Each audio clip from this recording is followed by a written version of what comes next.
நான் எப்பவுமே சொல்லுவேன், addiction any form is very wrong. ஆனா இப்ப இருக்கிறதுல பாத்தீங்கன்னா இந்த தண்ணி அடிக்கிற, தம் அடிக்கிற அதெல்லாம் விட்டு மீறி போய் இந்த கேஜெட் அடிக்ஷன், எஸ்பெஷலா மொபைல் போன்ஸ், டேப்லெட்ஸ், ஒரு லெவலுக்கு லேப்டாப்ஸ், இதெல்லாம் ஒரு பெரிய அடிக்ஷன் ஆயிப்போச்சு நிறைய பேருக்கு.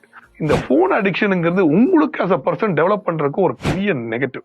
இது எப்படின்னா ஒன்லி த்ரூ கவுன்சிலிங் அண்ட் ஆப்ஸ்டன்ஸ்க்கு வந்து நீங்க ஸ்டாப் பண்ண முடியும். நான் என் பிள்ளைங்களுக்குலாம் கூட பாத்தீங்கன்னா போனை கொடுக்கறதே கிடையாது. ஒன்லி வைல் ஈட்டிங் கொடுப்போம். ஒரு காலத்துல நாங்க என்ன பண்ணுவோம், ரோட்ல போய் கிரிக்கெட் ஆடுவோம், ஒரு ஃபுட்பால் ஆடுவோம், ஏதாவது ஒரு கேம்ஸ் ஆடுவோம், ஓடுவோம், ஏதோ இப்ப எங்கேயுமே எதுவுமே நடக்கிறது கிடையாது. எல்லா மெக்கானிக்கல் லைஃப் போய் போன்லயே உட்காந்துருக்காங்க. பிள்ளைங்களுக்கு போனை கொடுத்து அப்படி படுத்துக்கிட்டு போன்லயே பார்த்துட்டு இருக்காங்க. This is a form of addiction. It is very dangerous, not only for yourself but also for the mental health of the child and the mental health of your staff. இதனால என்ன ஆயிருந்தா உங்க பிசினஸ் பெரிய லெவல்ல affect பண்ணும். So we in Paulson's we do not permit usage of phone during working hours. Off timeல அவங்க என்னனாலும் பண்ணிக்கலாம், but during working hours we don't have to.